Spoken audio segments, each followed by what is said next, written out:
لا الارجنتين. نروحوا لمصر.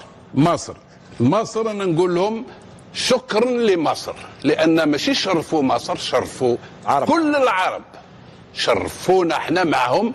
اليوم داروا مقابله في المستوى، هما قالنا اورغانيزي كيما يلزم الحال، الناس قرينطا عندهم يعرفوا يلعبوا بالون، ماشي قال وما يعرف شكون اللي قال ممكن الارجنتين بشخصيتهم وكذا، لا اليوم يزون امبوزي لور بيرسوناليتي مصر، شخصيتهم وراوها، كانوا يلعبوا وين هما اللي كانوا يديروا في اللعب، هما اللي داروا لو جو سون كومبلكس. مصر كانوا في القمه. وين مصر نقصت شويه، ماشي نقولوا ضعفت في بلاد شويه، كي خرج هذاك ليلي دروا تبليسه مش عارف اسمه هذا، يلعب في اسبانيا. لا السمر البرع هذاك يلعب في حاسم جو نسي با كوا دروات اللي وراو هذاك هبلهم ملي بدا الماتش حتى الله بليسير تاعو دار فيهم العجب. دار في الارجنتين كاع لا ديفونس دار فيها العجب. لو كان ما خرجش مع هذوك لي زيسباس اللي كان معاه هو رابيد وتكنيسيان، جا هو كان وراء الهدف الثاني الذي لم يحتسب بسبب الاصابه. لو كان هذاك ما تبليساش والله العظيم غير تروح مصر. ولهذا وزيد ما قالنا نقول له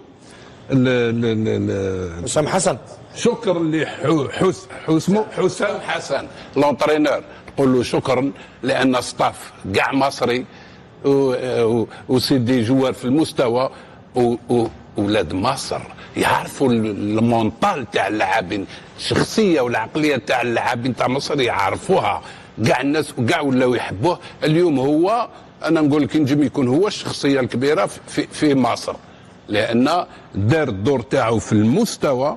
اللاعبين يلعبوا بالقلب، لاعبين بيان اورغانيزي، تشوف الناس كاع منظمه وتلعب كره القدم في المستوى، وعندهم حارس في القمه. راح نقولوا للحارس سي علي، حارس في القمه، راح نوصلوا للحارس.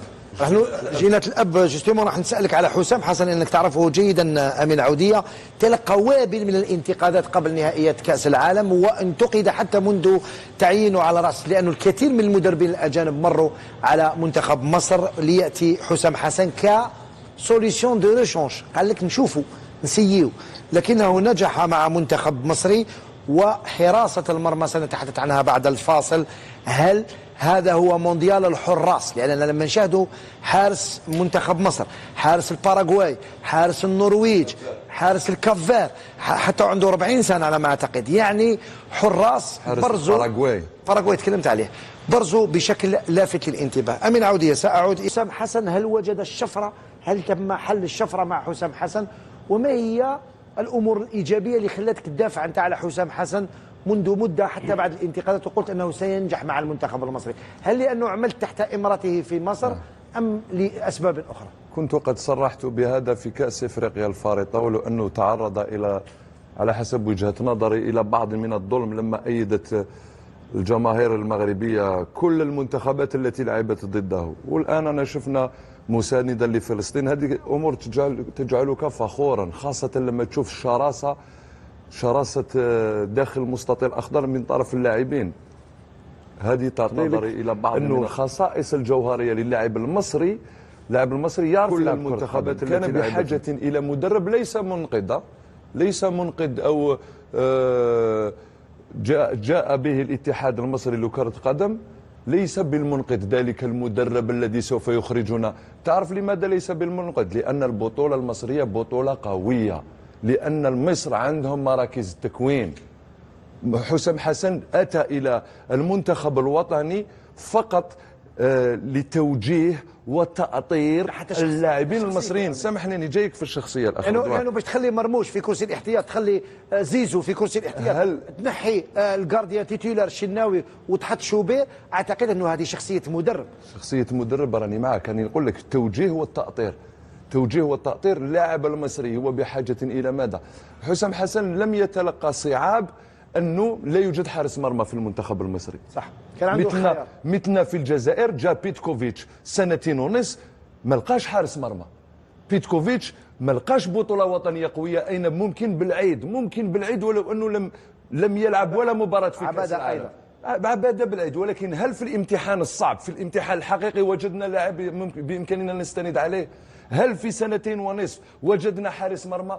لم يتلقى صعوبات حسام حسن. هذه مشكلته هو، لماذا لم يبحث عن حارس لا مرمى؟ لا لا يوجد، لأنه لا يوجد مراكز تكوين، لأن بطولتك لا يوجد الريتم فيها، بطولة محلية ضعيفة. لما تكون عندك بطولة محلية قوية وفيها الريتم، وفي كل مرة تتواجد في النصف النهائي والنهائي كأس إفريقيا، بإمكانك أن تستند على اللاعب المحلي. حسام حسن أتى إلى المنتخب المصري لأنه يعرف العقلية المصرية، يعرف كيف يوجه ويؤطر، لأنه مثال يقتدى به في مصر. العميد لكنه ولكن مر على المنتخب الوطني ولم ينجح من قبل. لا لم يمر على المنتخب الوطني، عمره ولا مسك المنتخب الوطني. أول مرة تعرض فيها الانتقادات لاذعة، يعتبر أسطورة من أساطير الكرة المصرية. حسام حسن، إبراهيم حسن، شوف لما بدأوا كمدربين بدأوا في الترسانة. أنا خدمت معهم في الزمالك، كان خدم في المصري لما أتوا إلى بجاية وعملوا بعض من المشاكل. توأم معروف عليهم الجرينتا، معروف عليهم الحب، معروف عليهم الانتماء المصري.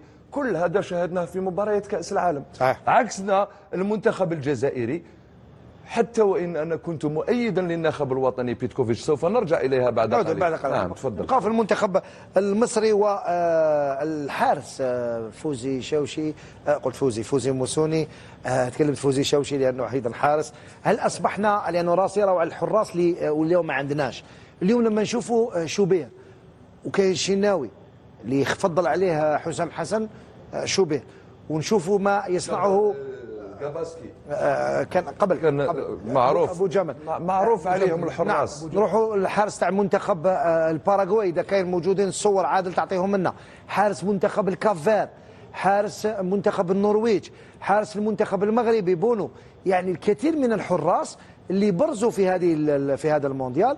أنا نشوفه في بعض الحراس اللي برزوا خلال هذا المونديال، سواء حارس الكافير الذي وقف الند للند أمام المنتخب الأرجنتيني، حارس منتخبات أخرى يعني اللي برزوا. البعض يقول بأنه هذا المونديال لحد الآن برز فيه ميسي، برز فيه مبابي بتسجيل الأهداف، هالاند، وبرزوا فيه خاصة الحراس. فوزي مسعود، احنا ما عندناش حراس، ما عندناش باسكو احنا ما نكونوا ما نخدموا. احنا دائما نتكلموا ونصرفوا الملايير وما نكونوش، هذا هو السبب الوحيد. ولو يقول الكره الجزائريه راهي مريضه، عندها سنوات هي مريضه صحيح. بصح حنايا الاشكال ديالنا في الجزائر نخموا غير على المنتخب الوطني، وقتاش يلعب تصفيات افريقيه وتصفيات عالميه تاع كوب دي موند، كاين كاليفيا ونخرجوا نشطحوا ونديفيليو، ومن بعد غير نوصلوا في البطوله المغلقه نجوزوا اكوتي. انا ما نستناش فرنسا تكون لي، ما نستناش اسبانيا تكون لي، ما نستناش المانيا تعطيني لاعبين. انا ندير مراكز تكوين، نخدم بعقليه تاع جيراننا اللي راهم المصريين، التونسيين، المغاربه، الناس اللي راهي تافونسي، الافارقه. تونس راهي خارج الاطار، مش عليه بصح كانوا يمدوا. اليوم حنايا حارس مرمى ما عندناش. هذا كي تزاقا كامل جيب لي زونسيان غارديان اللي داروا تاريخ في المنتخب الوطني، عطيو لهم ديروا لهم دي زاكاديمي يفون فورمي دي غارديان. حنا ما فورمينا لا اريير دروا، لا اريير غوش، لا سونترال، لا افونسون، لا مينور دو جو، ما فورمينا والو. من بعد كي نلعبوا بطوله نستنى فرنسا تعطيني لاعبين، ومن بعد لاعبين كاين اللي ينجح لك كاين اللي ما ينجحلكش، ولكن ولا نقعدوا نستناو. 2027 عندنا كأس إفريقيا، و2028 كأس إفريقيا، أقل من عام الآن رايحين نهضروا نفس الكلام صحيح، نفس الكلام راح يعاود يتكرر. ولي نشوف انايا عبر التواصل الاجتماعي والشعب مقلق. انا لوبجيكتيف اليوم سي با دو نجيب ناخب وطني باش يوطريني ليكيب ناسيونال، نروح نشوف المنظومه ديالنا اللي راهي فاسده ننظموها، وننظموا ماشي غير كرة القدم، كاع الرياضة عامة. وماشي كل ما نهضروا كما قال لي وهاب 20 سنة وانا نسمع هذا الكلام. دائما نهضروا ودائما ندوا باللي واش صاري ظلم في حق بلد كما الجزائر، وعيب علينا نخدعوا بلادنا هكذا بالامكانيات اللي عندنا. نورمالمون رانا بارمي لي ميور زيكيب اللي نقدروا نلعبوا كوب دي موند بشرف فوق المستوى اللي احنا موالفين. واضح، خاصة لما نشاهدوا ما يصنعه هو وما صنعه اليوم المنتخب المصري، وكومبارازار المنتخب المصري اليوم لعب أمام منتخب اللي احنا في مباراتنا كأنه كان في مباراة تدريبية، المنتخب الأرجنتيني. باش ما نخرجوش من بعد نقولوا المنتخب الجزائري والأسباب أو ماذا يمكن أن نصنعه. تفضل. اسمح لي أنا حبيت نكمل الفكرة تاع فوزي. تفضل. على الحراس. نعم. رضوان، هل من المعقول يجي حارس في مدة عام يلعب كأس إفريقيا وكأس عالم؟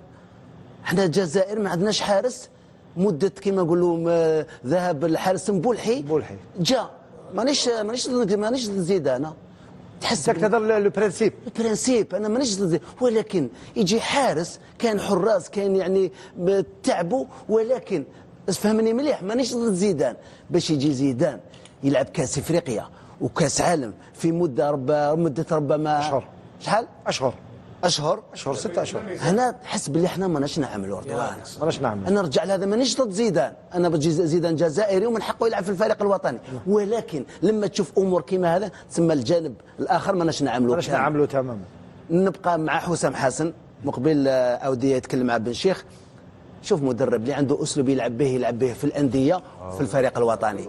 انا هو مهاجم. اسمح لي، انا كنت نشوف المباراه نسمع امين عوديه يتكلم مع بن شيخ يقول له احنا حسام حسن في الزمالك لوبجيكتيف تاعو لي ستيل دو جو لي ترانزيسيون ستيل دو جو تاعو هو يعتمد وزج المنتخب الوطني عنده لاعبين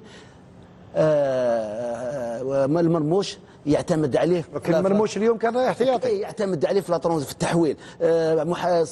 صالح المنتخب الأردني واستعداداته لمواجهة منتخب الجزائر، ردة فعلهم على فوز الجزائر على منتخب هولندا، منتخب قوي جدا، وهذا ما يعطي نتيجة أو يعطي إشارة بأن الجزائر جاهز 100% للمونديال.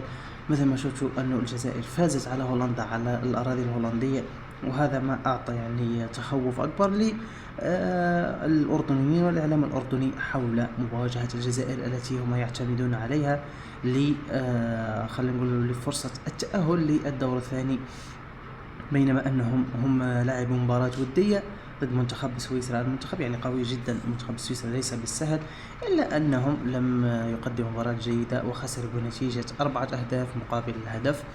وأيضا ستكون مباراة بين الجزائر ومنتخب الأردن في الجولة الثانية من المونديال.